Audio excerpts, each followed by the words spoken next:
Então, vamos retomar o Maquiavel, a discussão que nós iniciamos na aula passada. Eu acho que eu não consigo terminar o Maquiavel hoje, mas não tem problema, a gente continua na próxima aula.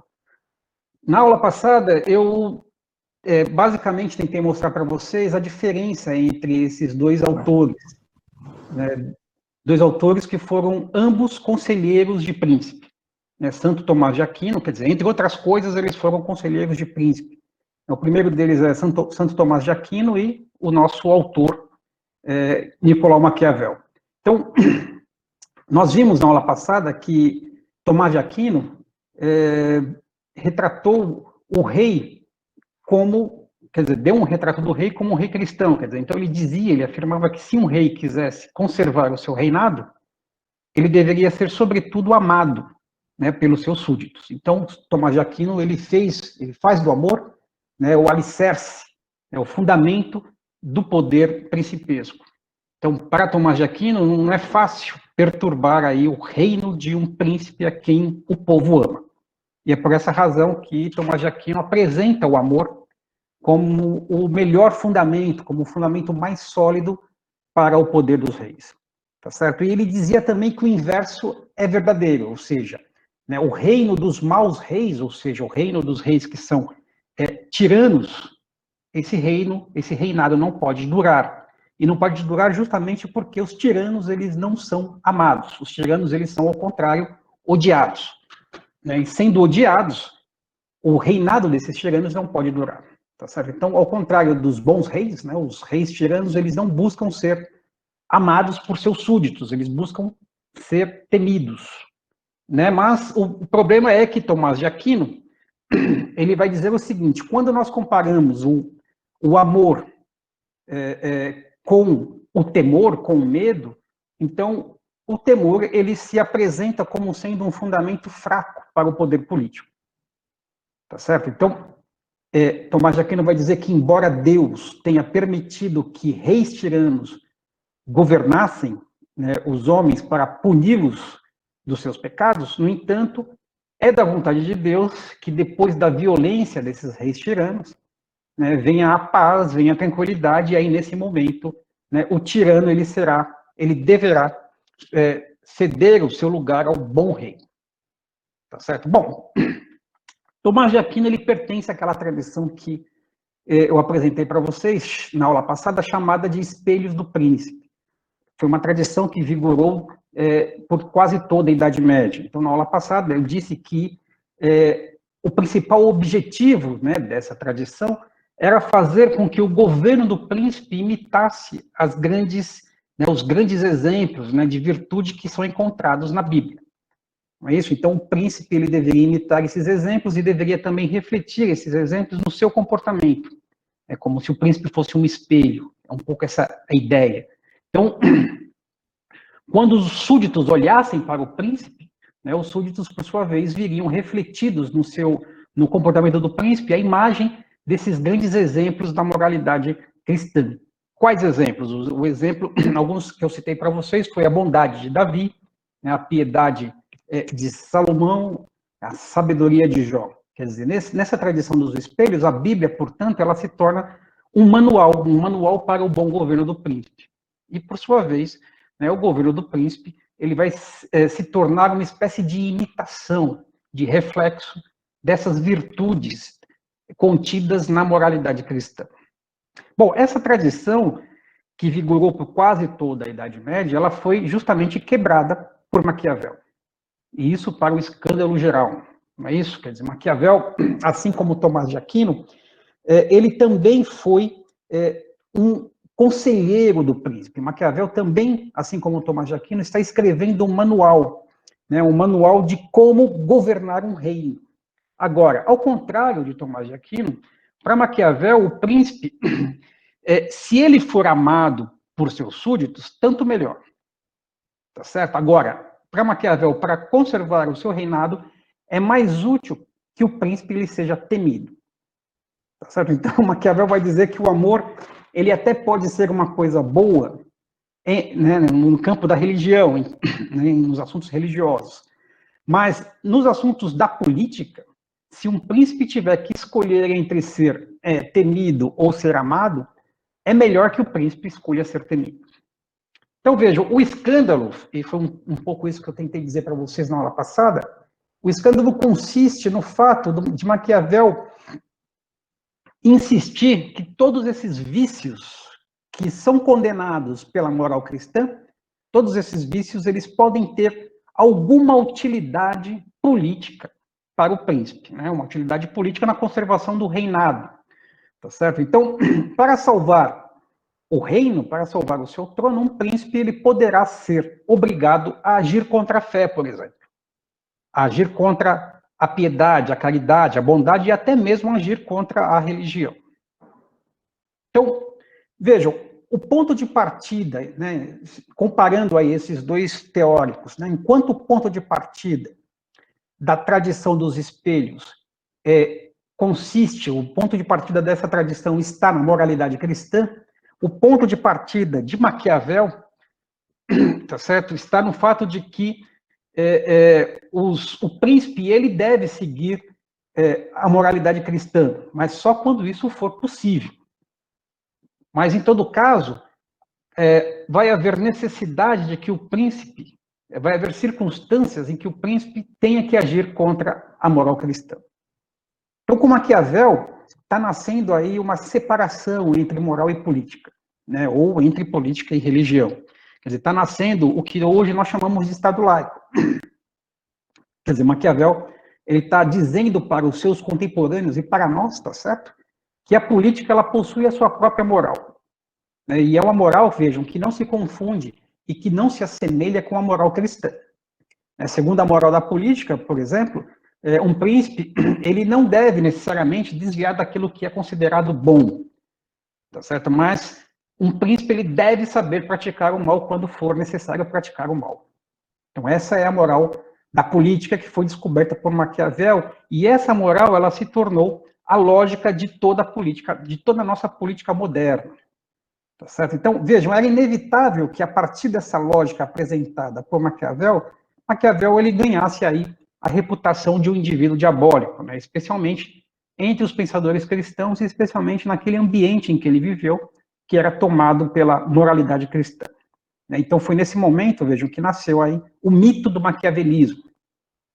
Esse mito que consta aí nos nossos dicionários, que nós vimos na aula passada, e também que consta, que faz parte do senso comum. Tá certo? Então, mas como eu disse a vocês na aula passada, Maquiavel foi apenas um homem do seu tempo, né? Um homem do Renascimento. E sendo um homem do Renascimento, ele olhou para a política não com os olhos da tradição cristã, mas com o olhar pagão, né? O olhar dos antigos. Então, a pergunta que nós devemos fazer a partir de Maquiavel não é se tal coisa é boa ou má. Não é essa a pergunta de Maquiavel. Essa é a pergunta de Tomás de Aquino, mas não é de Maquiavel. A pergunta de Maquiavel é se tal coisa ela é ou não necessária. Ela é ou não útil para a conservação do Estado. Não é isso? Então, com os olhos fora da moral e dentro da política, nós vamos então ver como é que Maquiavel pensou esta série de conselhos, que são conselhos práticos e também polêmicos, que ele descreveu nesse livro intitulado O Príncipe. Então, a primeira questão, a primeira pergunta para iniciar a leitura do livro, que eu gostaria de fazer aqui para nós pensarmos é o seguinte: qual foi o objetivo de Maquiavel quando ele escreveu esse pequeno e esse polêmico manual de realismo político? Bom, Maquiavel ele tinha dois objetivos. Um primeiro objetivo que é prático, imediatamente prático, e que ele já anuncia no começo do livro, tá certo? Esse objetivo é que ele precisava reaver o seu cargo político na corte dos Médicis, tá certo? Maquiavel estava vivendo uma vida ameaçada pela miséria. Então, ele queria, portanto, voltar para a vida pública. Quer dizer, Maquiavel, então, querendo voltar para a vida pública, ele vai dedicar o seu livro ao magnífico Lourenço de Médici. Aí eu vou pedir para o Alisson botar o slide seguinte. Né? Maquiavel vai fazer uma dedicatória ao magnífico Lourenço de Médici, na qual ele vai dizer o seguinte, ele vai dizer que em vez de oferecer tecidos de ouro, pedras preciosas, né, Maquiavel está, na verdade, oferecendo o conhecimento das ações dos grandes homens. Nesse primeiro parágrafo ele diz isso. Um conhecimento das ações dos grandes homens que ele afirma ter aprendido através de uma longa experiência das coisas modernas. E aí, essa longa experiência das coisas modernas, ele está se referindo, ele quer dizer, ele está se referindo à sua experiência de 15 anos como secretário da chancelaria de Florença. Então, ele aprendeu essas coisas a partir dessa experiência e também pelos estudos das coisas antigas. Então, Maquiavel vai dizer que, nessa dedicatória, ele oferece ao magnífico Lorenzo de Médici, né, no segundo parágrafo, o poder de entender em brevíssimo tempo o que lhe custou tantos anos e tantos desconfortos e perigos para conhecer e compreender. E aí, em seguida, veja, Maquiavel ele introduz nessa pequena dedicatória uma breve amostra do que será a sua reflexão, né, e que se tornará, enfim, a reflexão de toda a política moderna.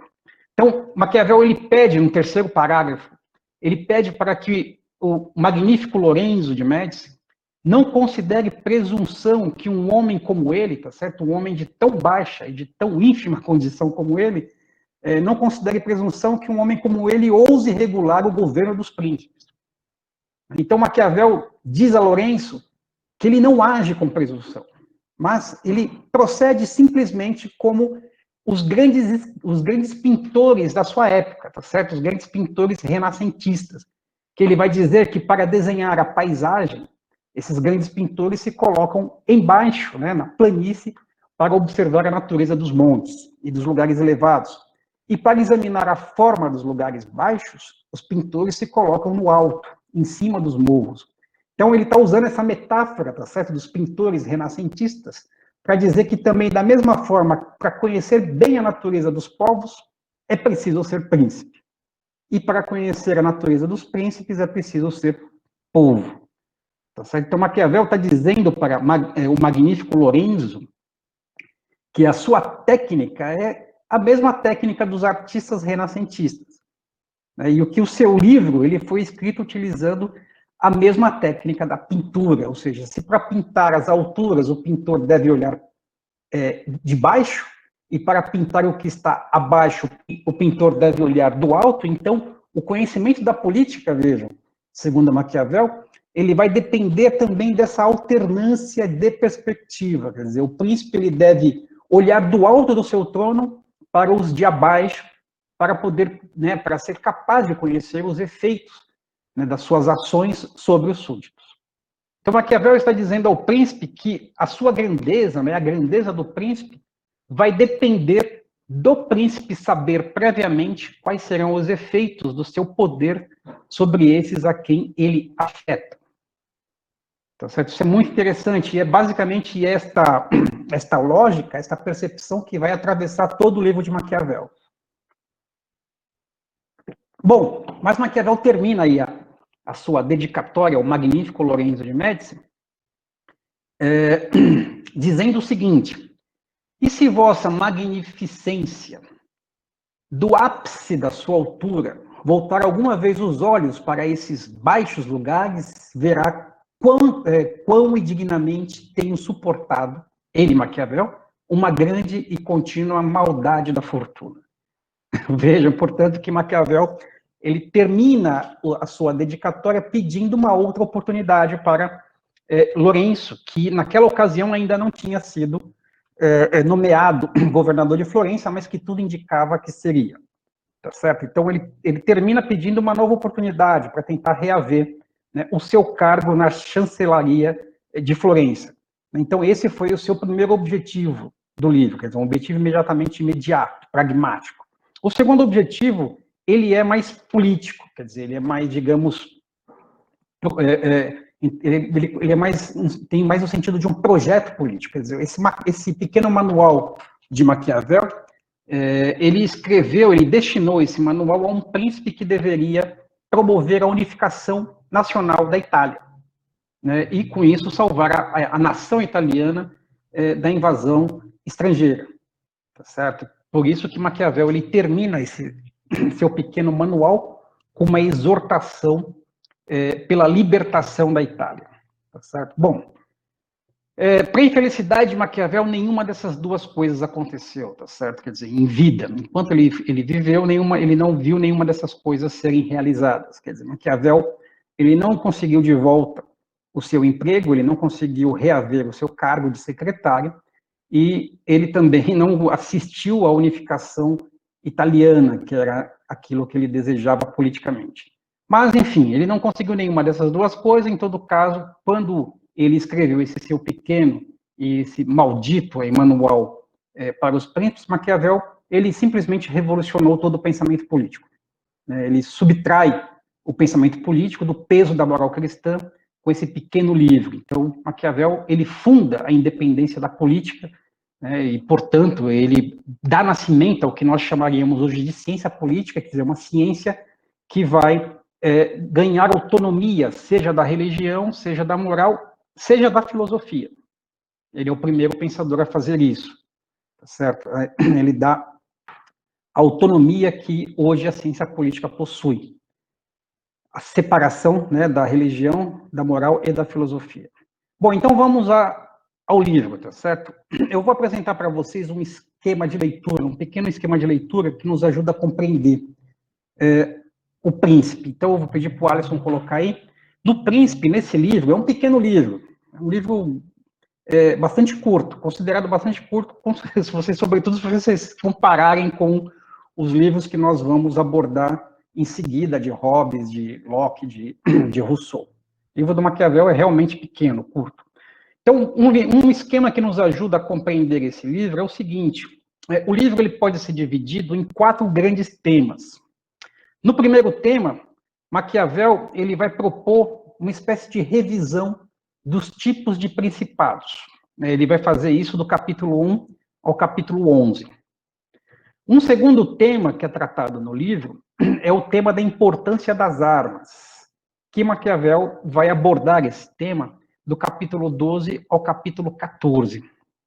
E, finalmente, existe um terceiro tema, um tema dos métodos de governo, né, que Maquiavel ele vai abordando do capítulo 15 ao capítulo 24.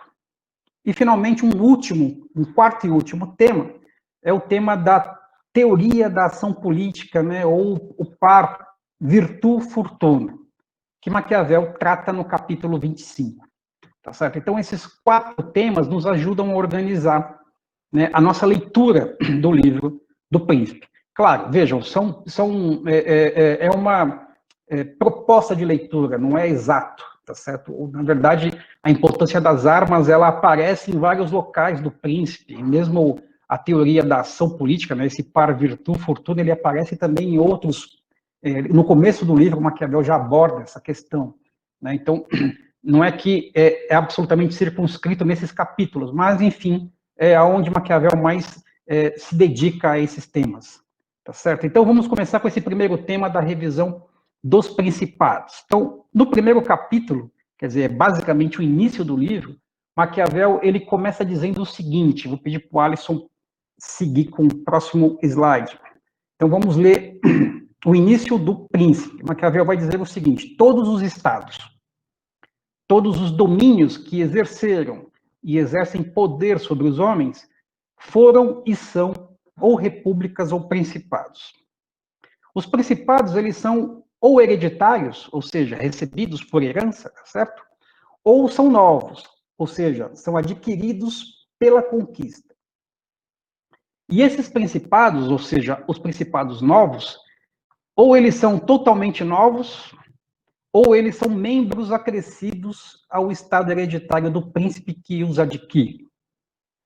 Os domínios assim obtidos, ou seja, adquiridos por conquista, ou eles estão acostumados a viver sob o governo de um príncipe, ou seja, esses domínios que foram conquistados, eles já eram principados antes de serem conquistados, ou eles são habituados à liberdade, ou seja, eram repúblicas e não principados. E na conquista, né, eles são ganhos, eles são conquistados ou com as armas de terceiros, de outrem, né, que seriam aí exércitos mercenários, ou eles são conquistados com as armas do próprio príncipe, ou seja, a partir do exército real, do exército do príncipe. E nessa conquista, tá certo, ela veio nela muito mais a fortuna, ou a sorte, o acaso, ou a virtude, o valor e o mérito do príncipe. Tá certo? Bom, vejam que são muitas coisas ditas num parágrafo que é muito curto. E, de fato, vejam, nesse pequeno parágrafo que abre o príncipe, Maquiavel resume nesse pequeno trecho quase metade do seu livro. Né? Mas vamos por partes. Eu vou pedir para o Alisson colocar o slide seguinte. Bom, em primeiro lugar, vejam essa palavra Estado, né? Ou Stato em italiano, tá certo? Quer dizer, essa palavra Estado, ela assinala a primeira novidade. Vocês se lembram, nas aulas anteriores, que os gregos utilizavam a palavra polis. Os gregos utilizavam polis para indicar o espaço público, não é isso? O espaço da política. Em seguida, nós não vimos, mas em seguida os romanos eles vão utilizar a palavra república, que em latim significa justamente coisa pública, tá certo? E república, portanto, indica o espaço da política. Maquiavel utiliza a palavra Estado, tá certo? E com isso, e ele faz isso pela primeira vez. E ao fazer isso, veja, ele consolida o termo Estado na ciência política. Agora, o que é o Estado para Maquiavel? Ele disse aí nesse trecho que nós acabamos de ler, o Estado é um domínio, tá certo? Quer dizer, o espaço público, isso que os gregos chamavam de polis, e que os romanos chamavam de república, e Maquiavel, por sua vez, está chamando de Estado, esse espaço, ele é o exercício de uma dominação, tá certo? O Estado, ele é um domínio, portanto, é um exercício de uma dominação, é um comando que se exerce sobre homens. Então, possuir um Estado, por exemplo, é possuir comando sobre determinado território. Tá certo? Bom, vocês se lembram da discussão que nós fizemos sobre Aristóteles? Para Aristóteles, a política era o exercício de uma dominação. Bom, se nós estivéssemos em sala de aula, seria interessante discutir isso. Mas o que vocês acham? Quer dizer, Aristóteles dizia o quê? A política era o exercício de uma dominação, sim ou não? Alguém? Sim. Sim, Érica Rabai. Para Aristóteles, era a política, o governo, era o exercício de uma dominação. A Érica disse que sim. Alguém mais quer? Antônio Zoada, tá aí? Tá.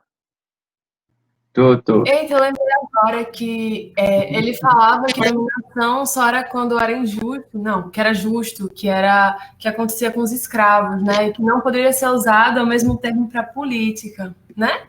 Exatamente, Érica. Eu ia pedir para alguém te corrigir, mas enfim, você já se autocorrigiu. De fato, para Aristóteles, a política não era o exercício de uma dominação, não era concebível para Aristóteles que existisse dominação na polis.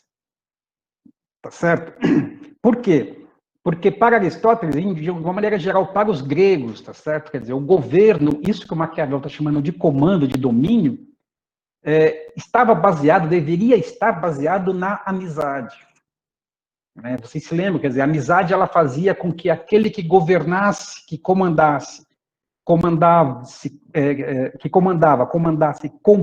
prudência, aquele que governava, governasse com prudência, e aquele que obedecia, tá certo? Obedecia com confiança. Por isso que a amizade era importante, segundo Aristóteles, e é por isso que Aristóteles fazia a política ser baseada na amizade. Tá certo? Para Tomás de Aquino, nós acabamos de ver, tá certo? A política também não é um exercício da dominação, né? Vocês viram, quer dizer, Tomás de Aquino rejeita o rei tirano. O rei tirano, ele tem brevidade, ele não dura. Por quê? Porque para Tomás de Aquino, a política ela é o exercício do amor. Tá certo? Vejam como Maquiavel está revolucionando tudo isso. Né? Quer dizer, Maquiavel está dizendo, não, o Estado, a política é o exercício de um comando, de uma dominação. Tá certo? Bom, nós vamos voltar a isso daqui a pouco. Em seguida, Maquiavel introduz nessa palavra Estado uma divisão. Ele vai dizer o seguinte, né, o exercício dessa dominação política, desse comando sobre os homens, esse exercício ele assume duas formas. Ou ele assume a forma de uma república, ou ele assume a forma de um principado. Tá certo? Então, para Maquiavel, só existem duas formas de comandar um Estado, de comandar o espaço público, o espaço da política. Existe a forma republicana e a forma principesca. Né? Existe ou o comando do Estado, né? Quer dizer, cada uma dessas formas vai indicar que ou o comando do Estado ele é exercido por um só indivíduo, por um só homem, ou esse comando ele é partilhado entre muitos. Tá certo? Então, aqui percebam duas coisas. A primeira coisa, Maquiavel, ele nem se abala em perguntar qual dessas formas de comando são justas ou injustas. É como tinha feito Aristóteles, de quem ele foi leitor. Claro, seguramente Maquiavel conhecia Aristóteles e muito bem. Né? Ele, inclusive, deve ter lido Aristóteles no original, na edição antiga. Tá certo? E ele nem se abala em se perguntar no seu tratado qual dessas formas ela é justa ou injusta. Tá certo? Por quê? Porque, veja, para o Maquiavel, no seu tratado do Príncipe, a justiça não é critério. Tá certo? Ele não está preocupado com a ideia de justiça. Segunda coisa, mesmo admitindo que o principado, né, seja o comando de um único homem, Maquiavel não chama o exercício desse comando de monarquia, como tinha feito Aristóteles. Não é isso? Aristóteles dizia que a monarquia é o exercício do governo por um único homem para o bem público. E Maquiavel está dizendo que está chamando, né, o comando desse único homem no seu livro de principado e não de monarquia. E por que ele faz isso? Ele faz isso, veja, porque o comando do monarca, né, o poder, o governo de uma monarquia, ele está sempre fundado em alguma coisa. Por exemplo, está fundado na ideia de Deus, como nas monarquias divinas. Né? Ou o governo do monarca está fundado na sabedoria do rei, como, por exemplo, queria Platão na sua cidade, propunha Platão na sua cidade ideal, tá certo? Ou, nessa monarquia, o comando do rei está fundado na tradição, como acontece nas monarquias consanguíneas. Veja, o que Maquiavel está chamando de principado, né, o que ele está propondo como principado, não está fundado em nada, a não ser e unicamente na habilidade que o príncipe possui para adquirir e para manter esses principados. Tá certo? É por isso que um principado, esse principado de Maquiavel, ele não é uma monarquia no sentido aristotélico. Tá certo? O principado, então, será o quê? Se nós retomarmos, né, a reflexão de Aristóteles sobre as formas de governo, aquilo que Maquiavel está chamando de principado seria uma tirania. Não é isso? Claro que Maquiavel não diz isso no seu livro, por razões um pouco óbvias, tá certo? Ele está dedicando esse livro a Lourenço de Médici. E não convinha chamar Lourenço de Médici de tirano, porque tirano é uma palavra odiosa. Nós vimos em São Tomás de Aquino que os tiranos, eles têm vida curta, tá certo? Então, em vez de anunciar ou de dizer no seu livro que ele está se referindo ao tirano, ele está se referindo, Maquiavel usou a palavra principado, príncipe. Em todo caso, vejam, se nós tomarmos a tradição política, e de fato Maquiavel diz isso nas suas cartas, né, os conselhos que Maquiavel está dirigindo ao príncipe é o príncipe tirano. Tá certo? É o príncipe que está preocupado não com o bem comum, como queria Aristóteles, que no caso das monarquias, mas unicamente preocupado com a conservação do seu reinado, do seu trono. Tá certo? Bom, isso é importante. Vejam, é um tratado, o livro de Maquiavel é um tratado sobre o poder dos príncipes, quer dizer, que é um poder tirânico. Né? Bom, continuando, Maquiavel vai deixar de lado o Estado, né, os Estados republicanos, ele não vai se ocupar das repúblicas. E por quê? Porque ele vai se dedicar a analisar esse poder republicano no seu livro, que eu citei para vocês na aula passada, que é o livro intitulado Discurso sobre a Primeira Década de Tito Livio. Tá certo? Então, ele vai analisar o poder dos principados. E aqui, vejam, Maquiavel introduz uma outra divisão. Ele vai dizer que esses principados, eles podem ser de dois tipos, ou de duas espécies. Um principado, ele pode ser hereditário, ou esse principado, ele pode ser adquirido por uma conquista, ele pode ser conquistado. Então, são dois tipos de principados, hereditários ou conquistados. Em seguida, depois de dizer isso, Maquiavel realiza um novo abandono. Ele vai deixar de lado os principados hereditários para falar somente dos principados que são adquiridos, conquistados. E aí ele vai dizer que estes principados conquistados, ou eles são totalmente novos, ou seja, eles são constituídos do zero, tá certo? Ou eles são mistos, ou seja, eles são, digamos, membros acrescidos, são territórios que foram conquistados por um Estado já existente, por um principado já existente.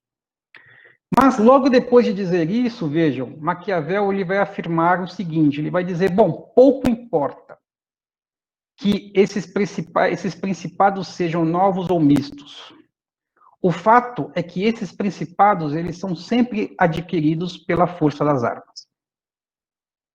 Tá certo? Então, vejam, as armas é o único ponto em que não há divisão. Ao contrário, há uma unificação. Quer dizer, a aquisição de um principado, seja ele novo, misto, é sempre feita por um ato de conquista, e de conquista armada. Por motivos óbvios, tá certo? Ninguém conquista um Estado com amor, como queria Tomás de Aquino. Né? Se conquista unicamente pelas armas, né? E armas, que Maquiavel vai dizer, podem ser pertencentes ao próprio príncipe ou podem ser armas de terceiros, ou seja, exércitos mercenários. E, por último, nessa conquista bélica feita pelas armas, nela pode intervir o valor do príncipe, né, a virtude do príncipe, ou pode intervir também a sorte e a fortuna. Tá certo? Quer dizer, nessa conquista intervirá o mérito do príncipe ou a sorte, o acaso. Tá certo? Então, vejam, aquilo que distingue os estados novos e mistos dos estados hereditários é o fato da conquista. E aí, vejam, ocorre com esses estados uma coisa muito simples. Quer dizer, não foi o amor, não foi a bondade do príncipe que serviram para que ele conquistasse esses principados novos. Foi a força. E especificamente a força das armas, ou seja, a força bélica, a guerra, portanto. Tá certo? Então, é esse aspecto, vejam, que vai fazer de Maquiavel o primeiro teórico da força na ciência política. Porque para Maquiavel, o fundamento de qualquer Estado, de qualquer principado, é a força. E isso vale até mesmo para os principados hereditários. Por quê? Porque os principados hereditários um dia foram novos. E se eles foram novos, eles foram objeto de conquista. Tá certo? Então, a força, vejam, a guerra, ela está na origem dos principados. É uma mera constatação factual. Então, embora todos os principados eles tenham sido um dia conquistados pela força, né, no tempo presente, Maquiavel vai dizer, bom, mas só existem hoje duas condições.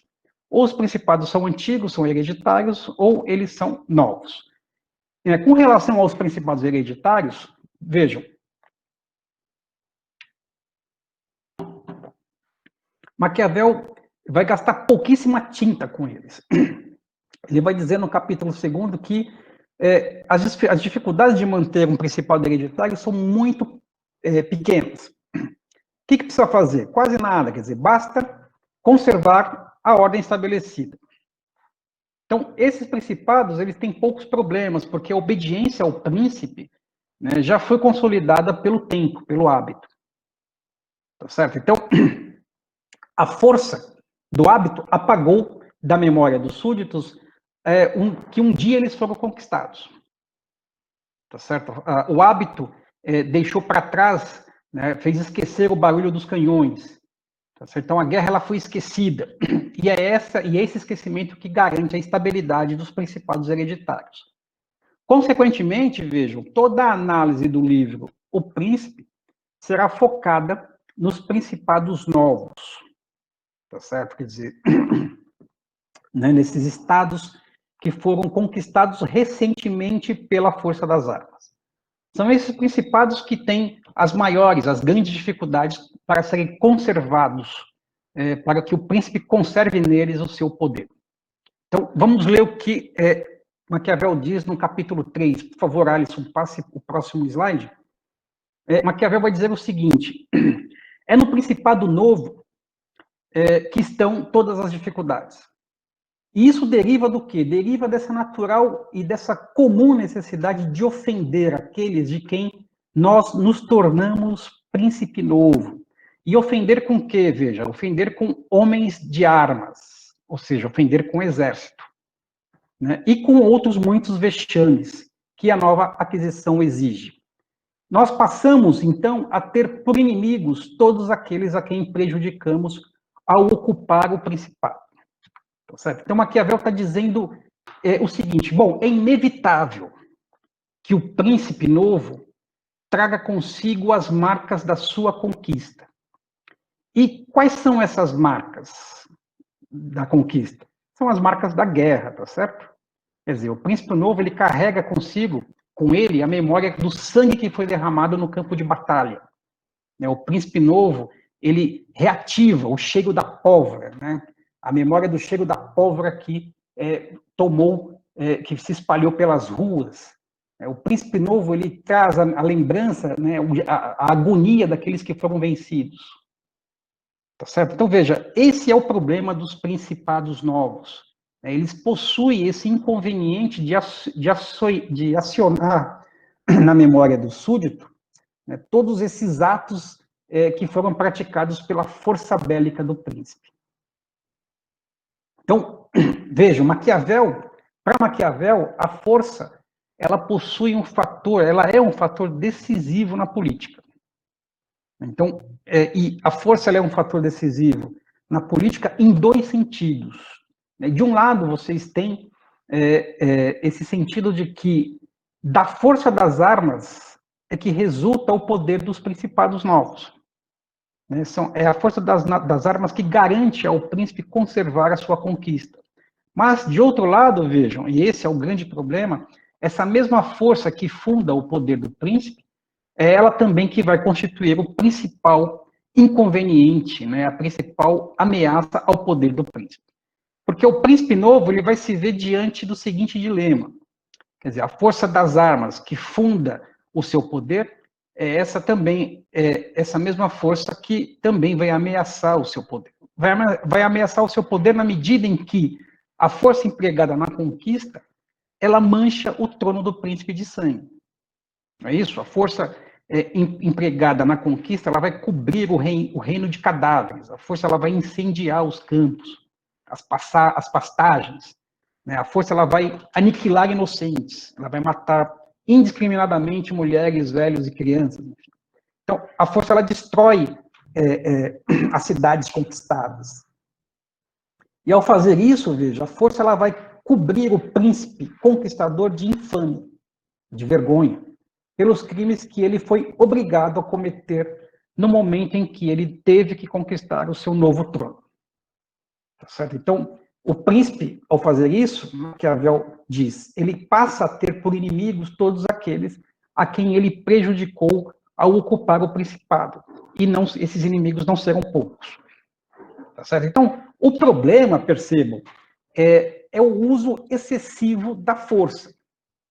Tá certo? O problema é o uso excessivo da força que coloca a soberania do príncipe, o poder do príncipe, diante de um impasse, diante de uma tragédia. Qual tragédia? A tragédia segundo a qual o trono que é conquistado pela força, ele também será pela força ameaçado. Tá certo? Então, a tragédia do príncipe, desse príncipe novo, é que sendo a força a única coisa que garante o seu poder, tão cedo ou tarde, alguém mais forte do que ele tomará o seu poder. Essa é a tragédia dos tronos manchados de sangue, para se referir a uma bastante conhecida peça de Shakespeare, Macbeth. Vocês devem ter conhecido, você já deve ter ouvido falar alguma coisa sobre Macbeth. Por favor, coloque o próximo slide. Alisson. Macbeth é um personagem de Shakespeare, muito famoso.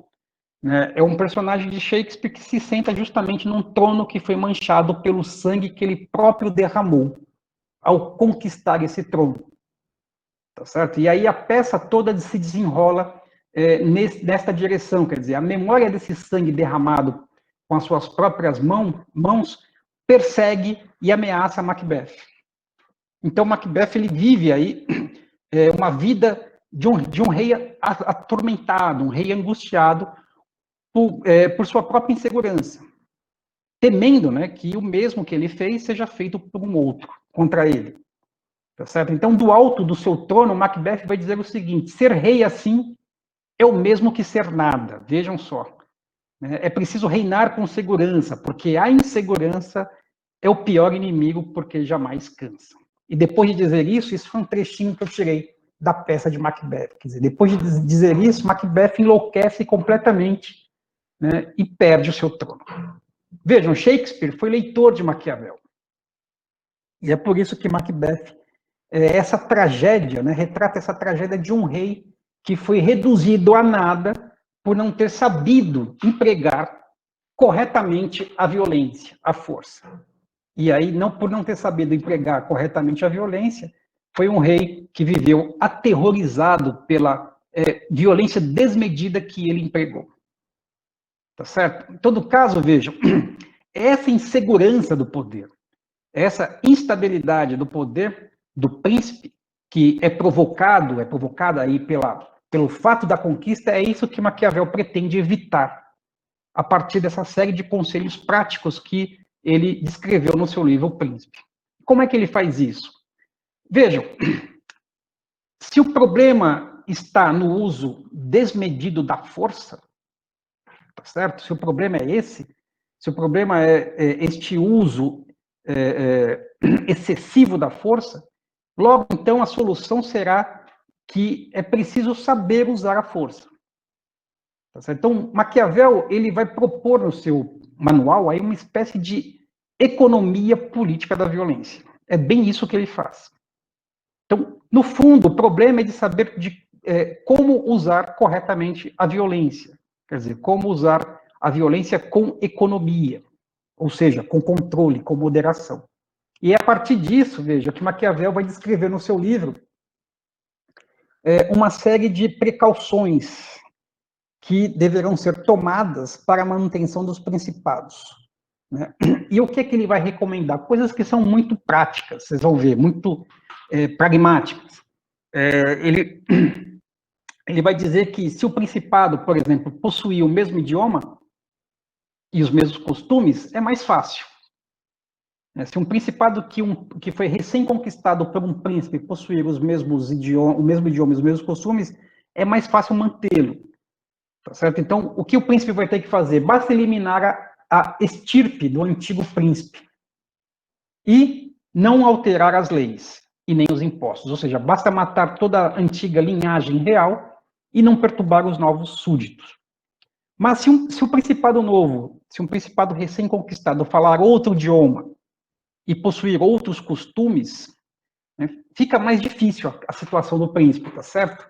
Por exemplo, se o príncipe não quiser residir no território conquistado, então ele deverá mandar colonizar algumas regiões chaves do novo Estado. Porque a colonização do país conquistado, né, do território conquistado, é a melhor opção segundo Maquiavel. Maquiavel vai dizer que ela é duplamente econômica, né, nesse slide que está aí. Maquiavel vai dizer o seguinte: ela é duplamente econômica por quê? Porque as colônias não são muito dispendiosas.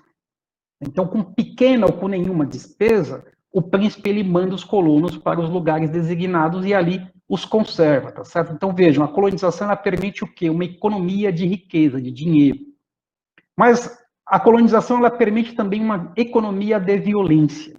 Porque Maquiavel ele continua dizendo aí nesse trecho que a colonização, veja, ela prejudica somente aqueles de quem se tira os campos para dá-los aos novos habitantes, que são uma partícula mínima do território conquistado.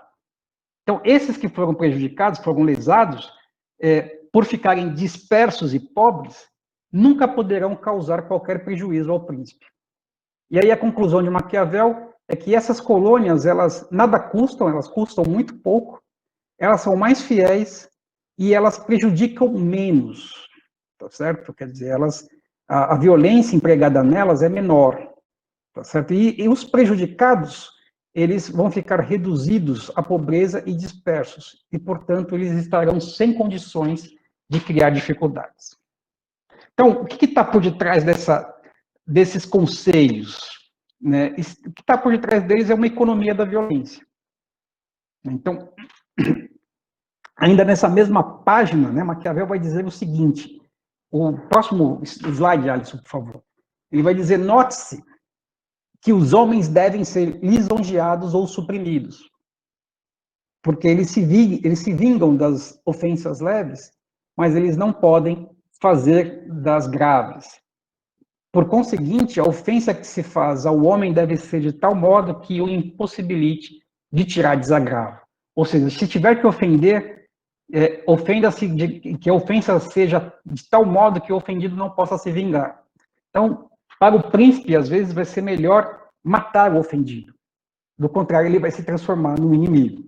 Tá certo? Então, vejam, de qualquer maneira, a partir dessa lógica de uma economia da violência, Maquiavel ele vai dizer no seu livro O Príncipe que existem 3 modos de proceder em relação a um território novo que foi recém-conquistado.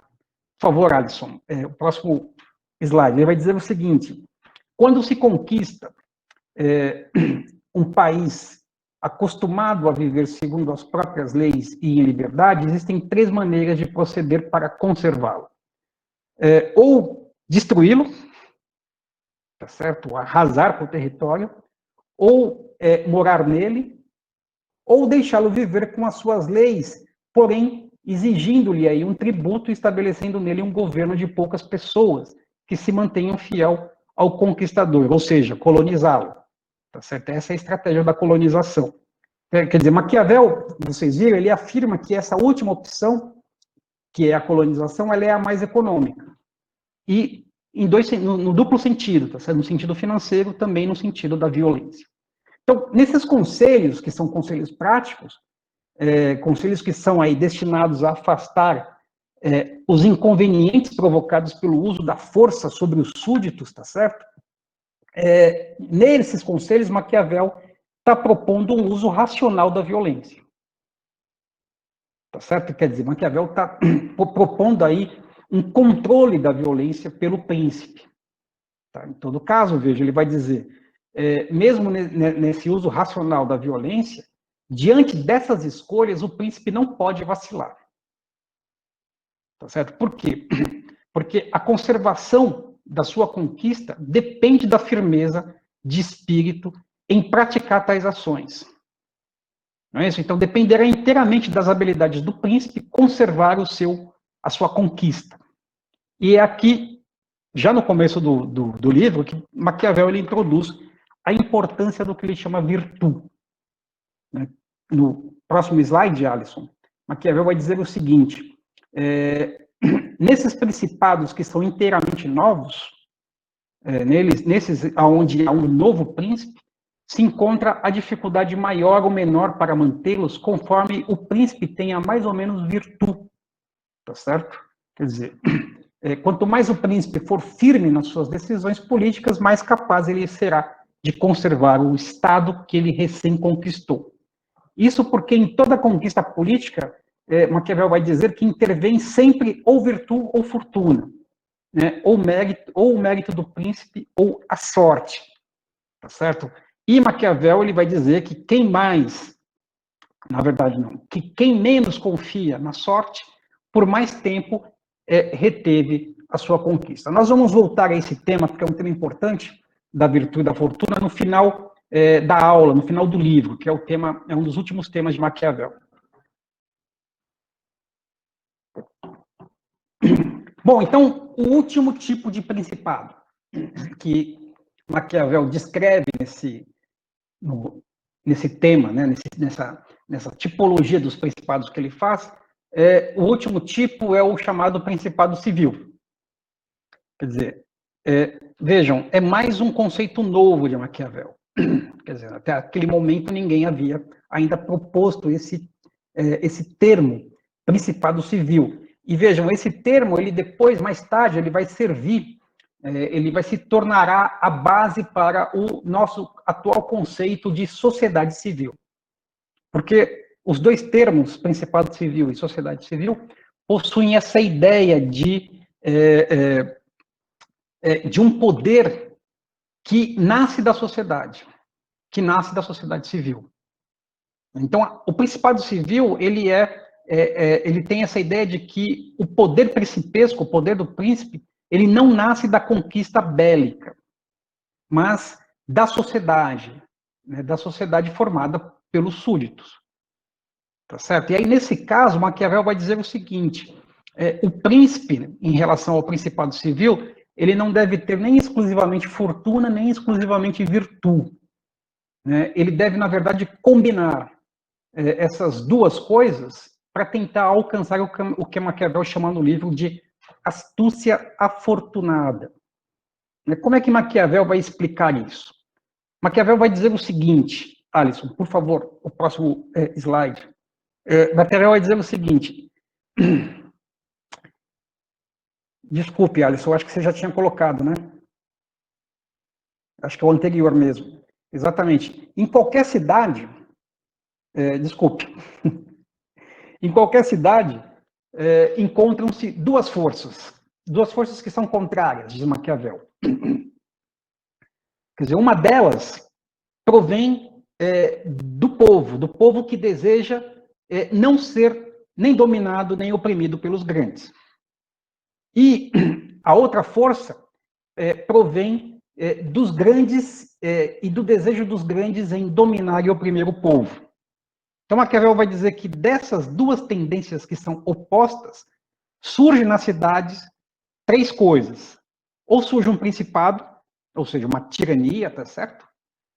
Ou surge a liberdade, ou seja, uma república, um poder republicano, ou surge a anarquia, que eu não faço ideia do que seja essa palavra, o sentido dessa palavra para Maquiavel, mas provavelmente tem um sentido de desordem, tá certo? Bom, então vejam, ao contrário dos principados novos, o principado civil, ele não nasce da conquista, mas ele nasce do quê? Ele nasce do conflito entre essas duas forças contrárias que existem em qualquer sociedade. Quais são? Quer dizer, essas duas forças contrárias que existem desde de Aristóteles, consta, tá certo? Já figura nos tratados de ciência política. Não, essas duas forças contrárias são o povo e os grandes, que nós podemos chamar também de ricos.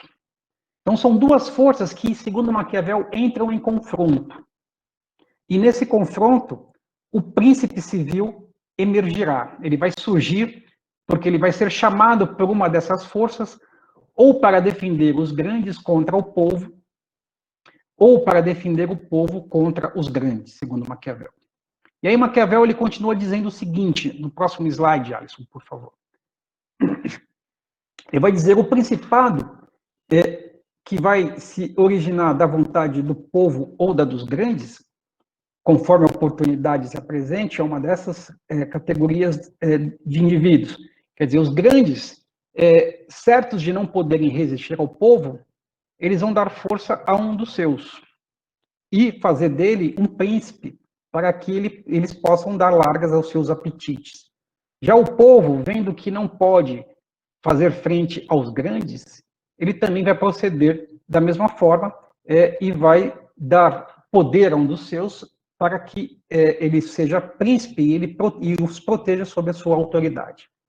Então, vejam, nesses principados civis, Maquiavel está dizendo que o príncipe será colocado no trono ou pelo povo ou pelos grandes. Tá certo? Quer dizer, vai depender aí da oportunidade, que é o sentido de fortuna, vai depender da fortuna, da sorte de cada uma dessas forças. Agora, a questão para Maquiavel é a seguinte: para quem o príncipe deve reinar? Para o povo ou para os grandes?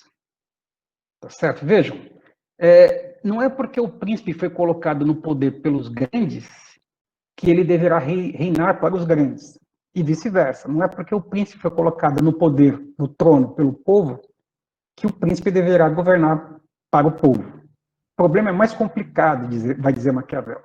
Quer dizer, o problema é descobrir o que é menos perigoso para o príncipe. Reinar para o povo e contra os grandes, ou reinar para os grandes contra o povo. E aí, segundo Maquiavel, o príncipe deve reinar para o povo e contra os grandes. Por quê? Porque, diz Maquiavel, no próximo slide,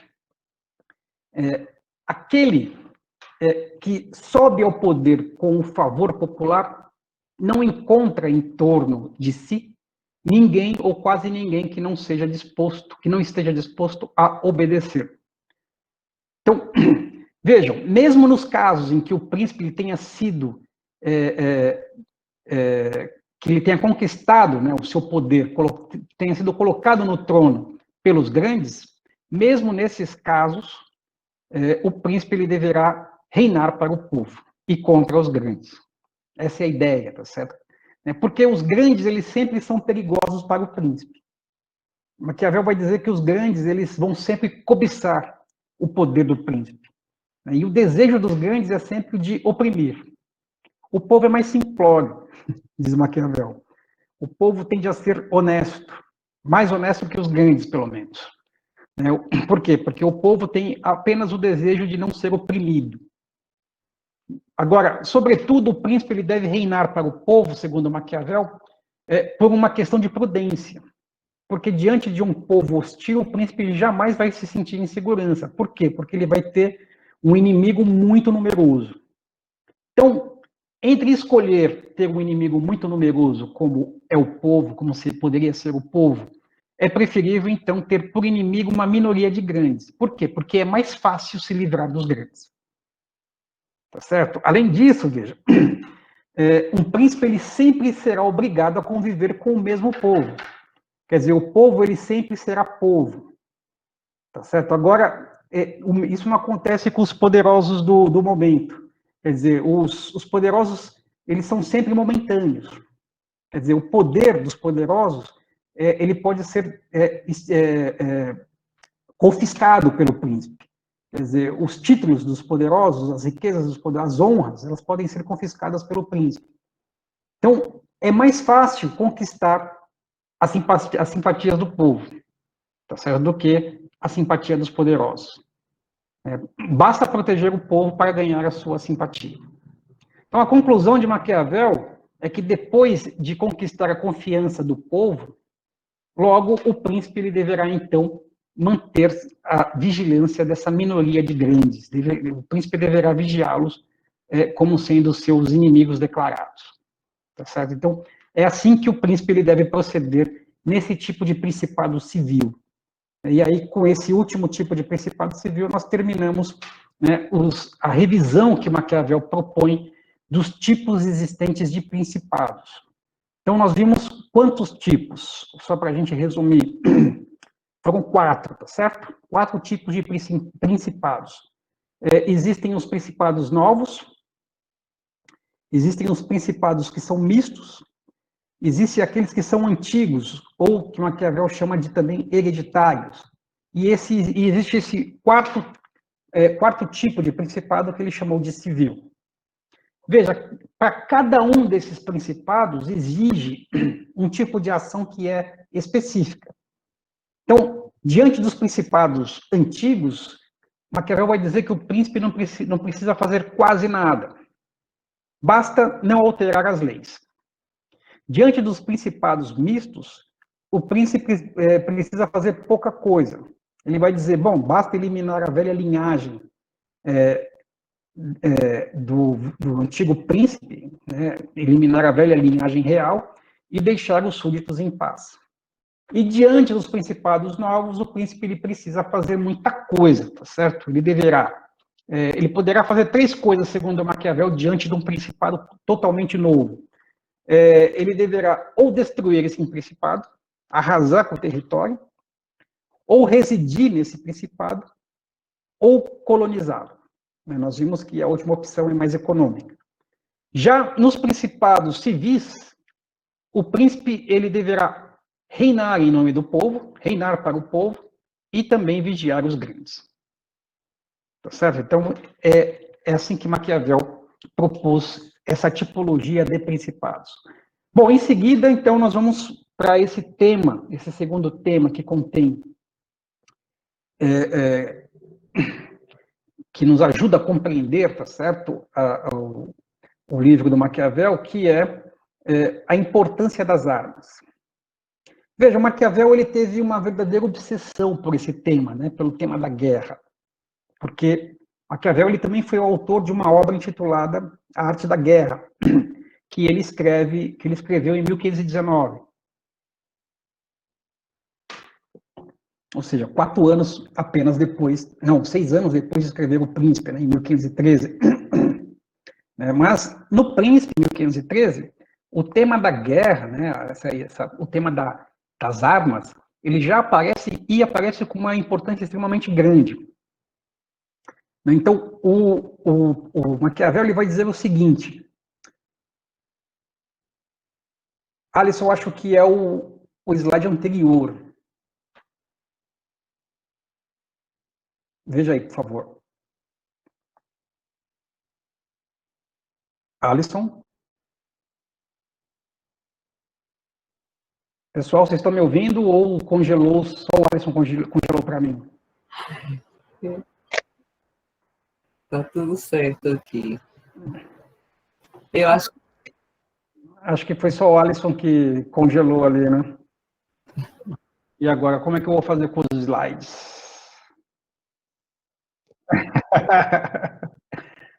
Bom, o Alisson saiu da reunião, ele deve voltar em breve. Bom, então, para vocês terem ideia da importância que tem esse tema das armas aí para o Maquiavel, ele vai dizer o seguinte, isso está na página 35 do livro, no capítulo 12. Ele vai dizer que os principais alicerces de qualquer Estado, veja, qualquer Estado, né, seja ele novo, velho ou misto, né, seja ele recém-conquistado, recém-adquirido, hereditário, portanto velho, ou misto, tá certo? Quer dizer, um principado recém-conquistado por um outro já estabelecido, os principais alicerces de todos esses principados consistem nas boas leis e nos bons exércitos. Alisson, eu estou no slide 15, se você depois puder aí colocar. Nas boas leis e nos bons exércitos. E aí Maquiavel diz o seguinte, mas como não pode haver boas leis aonde não há bons exércitos, e onde há bons exércitos é forçoso haver boas leis, eu deixarei de lado o assunto relativo às leis para falar apenas dos exércitos. Ou seja, para Maquiavel, quer dizer, o segredo das boas leis são as boas armas.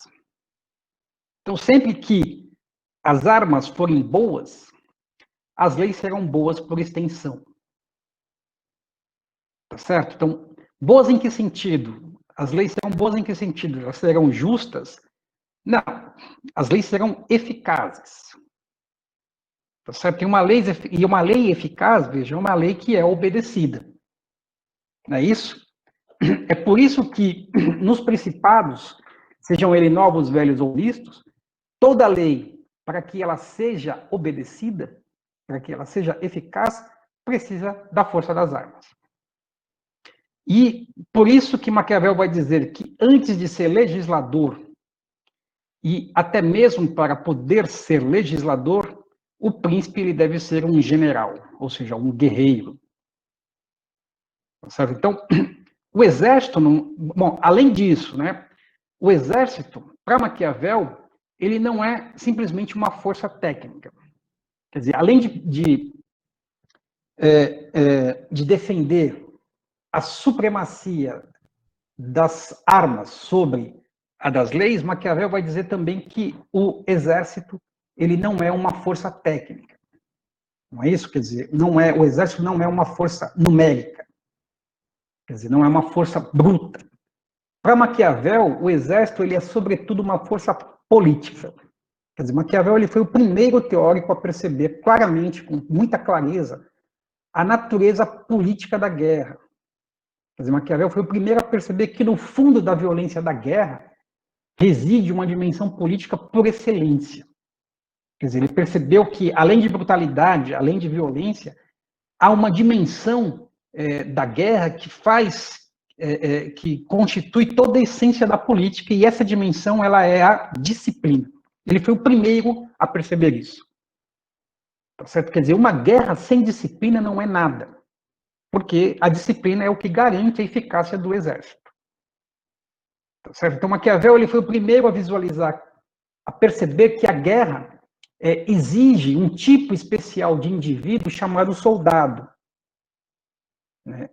O que é o soldado? O soldado é alguém que possui capacidade, que possui disposição de morrer pelo príncipe. E veja, o soldado, esse troço é uma invenção recente.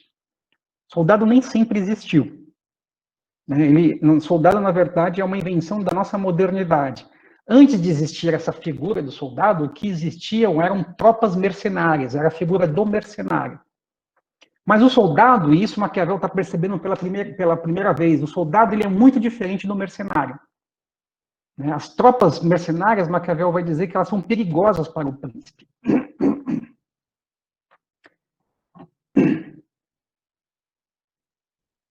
Por que elas são perigosas? Porque elas são desunidas. Elas são ambiciosas. Tá certo? Quer dizer, elas não têm disciplina. E por não terem disciplina, essas tropas mercenárias, elas são infiéis. Maquiavel vai dizer que os mercenários eles só são corajosos diante dos amigos, mas eles são covardes diante dos inimigos. E a explicação que ele vai dar é justamente essa, que está no slide. Quer dizer, a causa disso é que essas tropas elas não têm outro sentimento e não têm outro motivo que as faça lutar a não ser esse pequeno estipêndio, essa pequena remuneração paga pelo príncipe, mas isso não basta para incutir nelas a vontade de morrer por quem lhe paga. Ou seja, o que diferencia, é isso que Maquiavel está nos dizendo, o que diferencia o soldado do mercenário é que o soldado é alguém disposto a morrer por seu príncipe. E essa vontade de morrer, vejam, essa vontade de se sacrificar pelo príncipe, essa vontade ela não é natural, obviamente, certo? Quer dizer, ninguém nasce com essa vontade de morrer pelo Estado. Essa vontade ela é adquirida. E adquirida pelo quê? Pela arte da guerra. Tá certo? Veja, não é a guerra, mas é a arte da guerra que importa para Maquiavel. O Maquiavel não escreveu um livro intitulado Da Guerra. Ele escreveu um livro intitulado A Arte da Guerra, ou seja, a lógica da guerra. A razão da guerra. E aí Maquiavel vai dizer o seguinte, por favor, próximo slide, Alisson.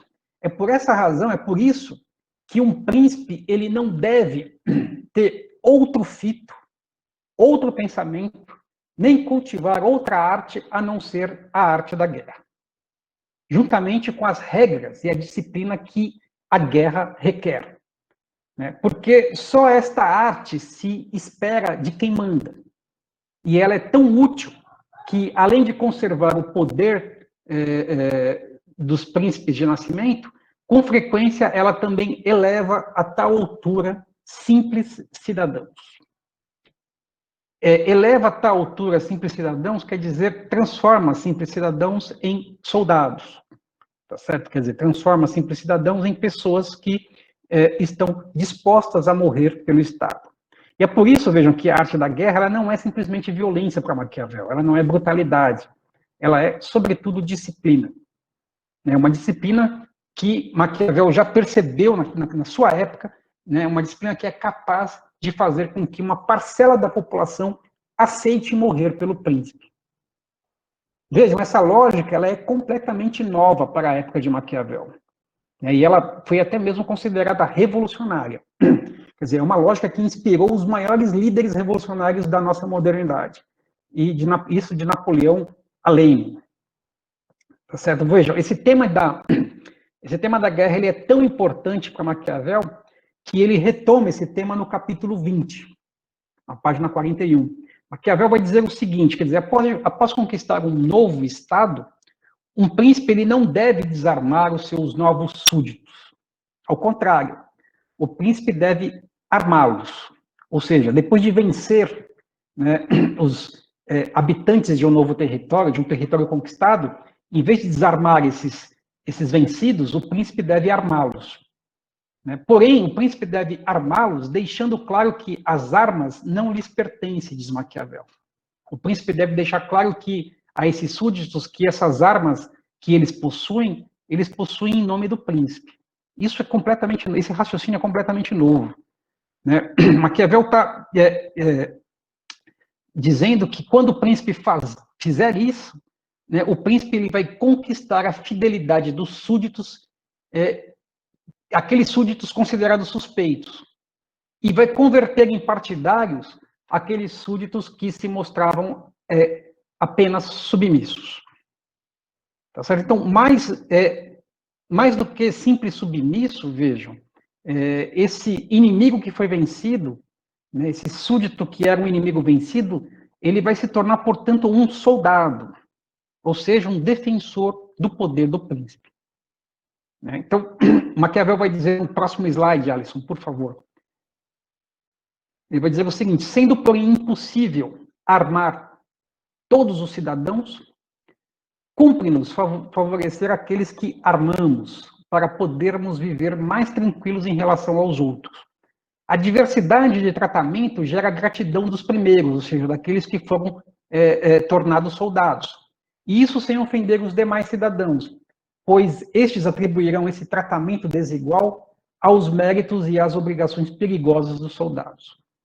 Então, vejam, no fundo, Maquiavel está fazendo o quê? Ele está revelando para nós leitores, a função política que existe por detrás do exército e da polícia. Então, no fundo, vejam, a função política do exército e da polícia não é nos proteger, tá certo? Também não é zelar pela paz do Estado, não é proteger o Estado dos inimigos internacionais. Mas, segundo Maquiavel, o que Maquiavel está nos revelando, é que a função política do exército e da polícia é a de assegurar a conquista do príncipe. Quer dizer, tanto o policial quanto o soldado são ex-súditos vencidos, mas que foram transformados em partidários do poder do conquistador. Logo, a função desses ex-súditos vencidos será a de assegurar a conquista realizada pelo príncipe. Então, para Maquiavel, a política do príncipe, ela é uma espécie de guerra continuada por outros meios. Quais meios? Os meios da polícia. Eu estou chamando polícia, mas um termo acho que não existia na época. Era guarda real. Tá certo? Mas a guerra que o príncipe vai continuar por outros meios será não mais os meios da conquista, mas os meios de conservar a conquista, e esses meios serão realizados por uma guarda real, que vai manter aí a paz interna, e um exército que vai manter, supostamente, a paz externa. Tá certo? Em todo caso, vejam, por esse tema da guerra, Maquiavel ele buscou evidenciar aí a lógica política que existe por trás das armas, a lógica política que existe por trás dos exércitos. E essa lógica é que a disciplina da guerra, tá certo? ela é capaz de transformar o súdito em soldado. Ou seja, ela é capaz de transformar o súdito, um simples súdito, em alguém que está disposto a morrer pelo príncipe. Então, é isso que está em questão nesse segundo tema, que é o tema das armas, tá certo? Com Maquiavel. Eu vou abordar o terceiro tema que aparece no Príncipe, que são os métodos de governo. E acho que a gente para nele porque não vai dar tempo de ver o quarto tema, a gente vê na próxima aula. Então, nos métodos de governo, vejam, é aqui nesse tema dos métodos propostos por Maquiavel de governar, é aqui que reside todo o escândalo da concepção política de Maquiavel, especialmente no capítulo 15, intitulado Das coisas pelos quais os homens, sobretudo os príncipes, são louvados ou censurados. Maquiavel vai se perguntar o seguinte, ele vai se perguntar quais são as ações que rendem a seus realizadores louvor e censura. Ou seja, quais são as ações que nos tornam louvados ou censurados. Então, a partir desse questionamento, ele vai propor uma revisão dos nossos juízos de valor.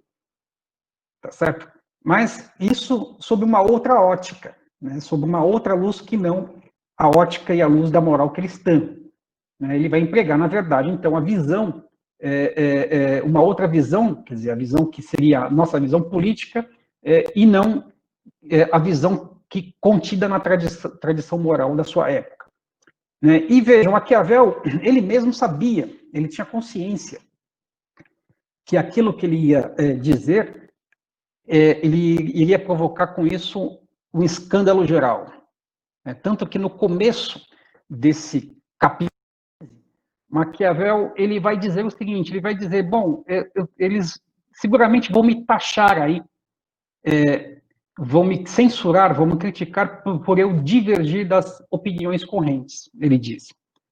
Mas em seguida, sabendo que ele vai ser censurado, vai ser criticado, ele anuncia o seu programa, quer dizer, ele anuncia a sua lógica, que é a lógica, que se tornará a lógica e o programa de toda a política moderna.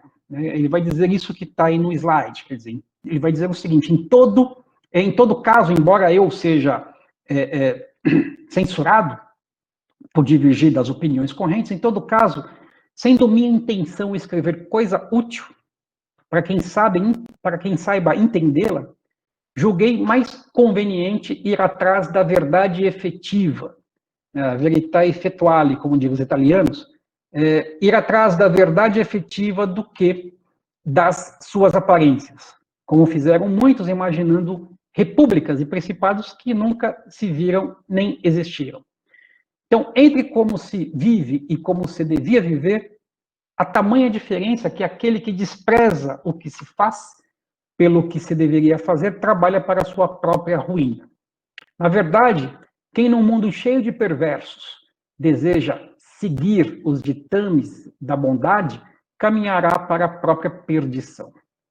Daí se infere que um príncipe, se quiser conservar seu poder, deverá aprender os meios de não ser bom e fazer uso ou não deles, conforme as necessidades. Ou seja, vejam, o mundo da política, para Maquiavel, é o mundo da verdade efetiva das coisas. Então, ele está dizendo para nós o seguinte, é preciso parar de sonhar com estados que nunca existiram e que jamais existirão sobre a Terra. Quer dizer, a política, ela é uma ciência que se apoia não na imaginação, mas na experiência histórica dos povos. A política, ela não se apoia na moral, mas na necessidade das coisas. Então, está nascendo aqui com Maquiavel, com essa lógica que ele está nos apresentando, a ideia de realismo político. Ou, se vocês quiserem, uma palavra que é mais próxima, de pragmatismo político. Ou seja, a ideia de que a política, a prática política, ela se baseia muito mais sobre considerações práticas do que considerações ideológicas. Então, a partir dessa premissa, Maquiavel vai dizer o seguinte, bom, conforme a opinião geral, conforme o senso comum, um príncipe, ele deve ser liberal ou mesquinho, ele deve ser dadivoso ou ladrão, ele deve ser cruel ou piedoso, desleal ou fiel, ele deve ser efeminado ou pusilânime, ele deve ser feroz e destemido, modesto ou soberbo, lascivo ou casto, íntegro ou astuto, inflexível ou brando, austero ou liviano, religioso ou ateu. Tá certo? Então, segundo Maquiavel, o senso comum, ele vai atribuir ao príncipe todas essas qualidades morais, ou todos esses defeitos, esses vícios morais. Né? E Maquiavel vai dizer o seguinte: como é impossível que um príncipe tenha todas as qualidades, tá certo? É humanamente impossível que o príncipe tenha, então o que ele deve fazer, quer dizer, de maneira realista, é evitar os defeitos que vão provocar a perda do Estado. Então vejam, a ideia é o seguinte: o príncipe não sendo um anjo, nem sendo possível que ele seja um anjo, o príncipe ele deve evitar apenas aqueles defeitos que ameaçam o seu Estado.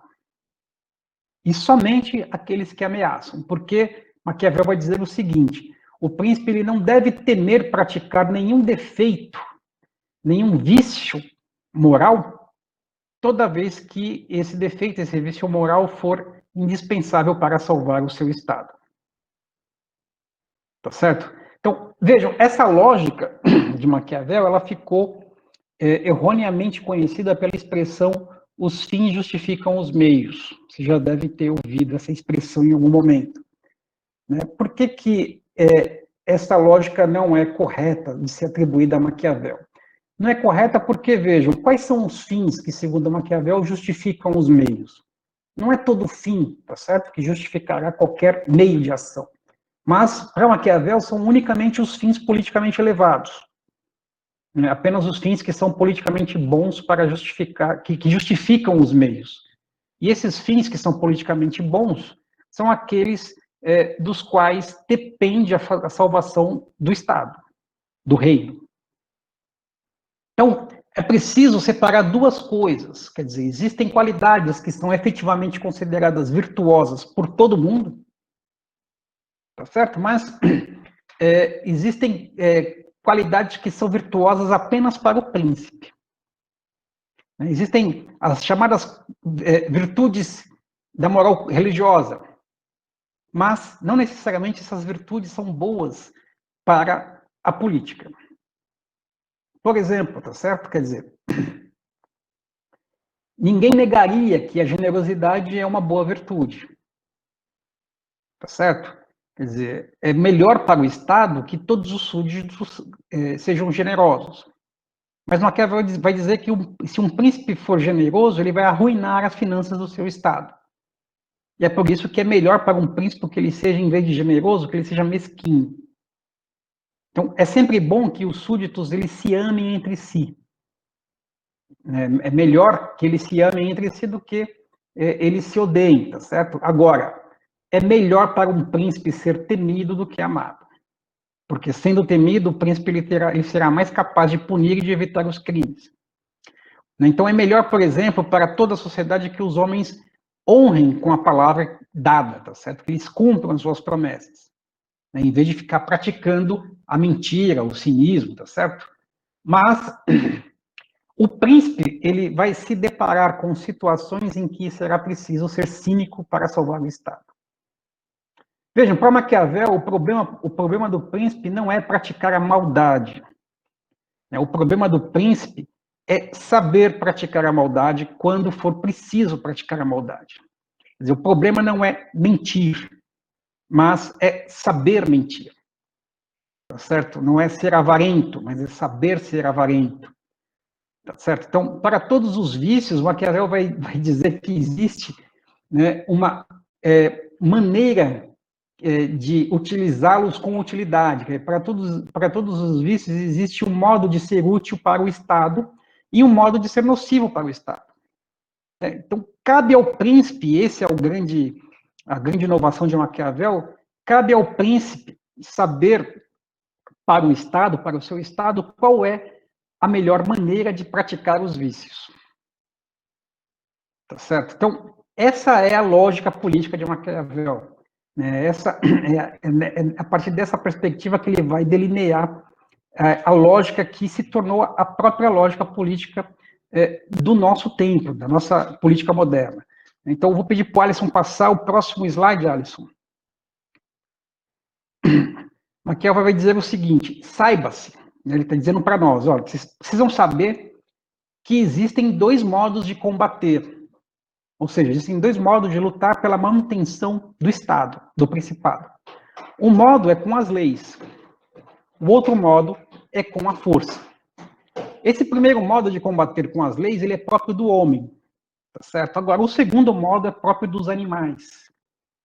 Não sendo, porém, muitas vezes suficiente o primeiro modo, quer dizer, o modo de combater com as leis, convém recorrer ao segundo modo, quer dizer, o modo de combater com a força, tá certo? Por conseguinte, né, o príncipe ele deve se comportar ao mesmo tempo, simultaneamente, tanto como homem quanto como animal, tá certo? Então, o príncipe ele deve ser uma imagem que Maquiavel gosta bastante. Ele deve ser como o centauro da mitologia grega, né? O famoso Quiron. O Alisson vai colocar aí para nós a imagem do Quiron. Quer dizer, o Quiron, ele é este ser da mitologia grega que é metade homem e metade cavalo. Então, Quiron, e aí vocês têm um belo quadro do pintor francês Jean-Baptiste Reynaud.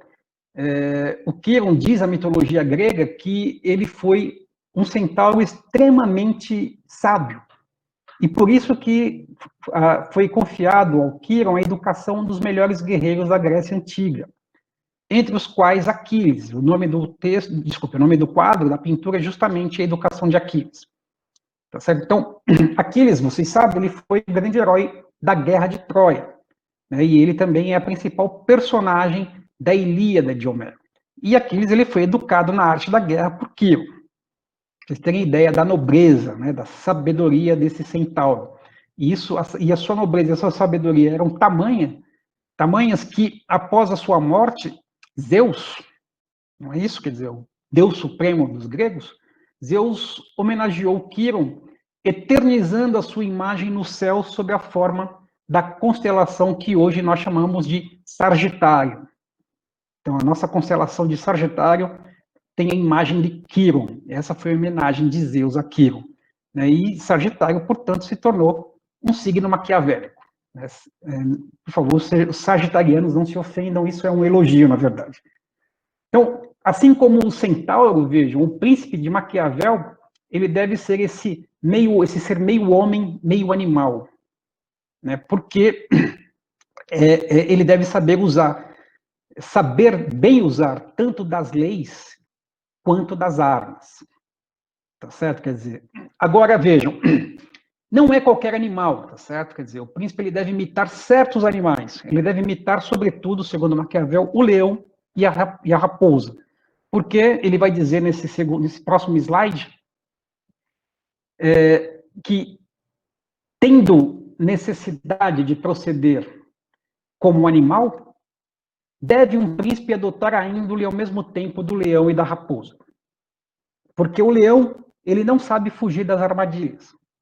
E, por sua vez, a raposa não sabe se defender dos lobos.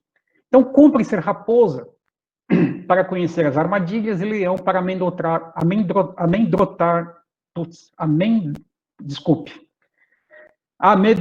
os lobos.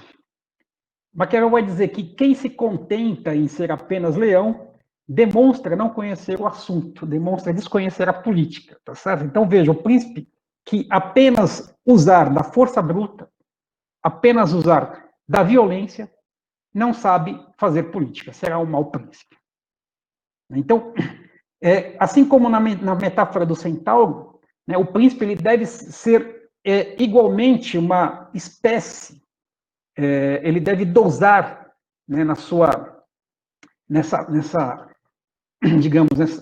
imitação da fera, leão e raposa, ele deve dosar aí dois tipos de animal, dois tipos na sua natureza, dois animais que são distintos pela sua natureza, quer dizer, o leão e a raposa.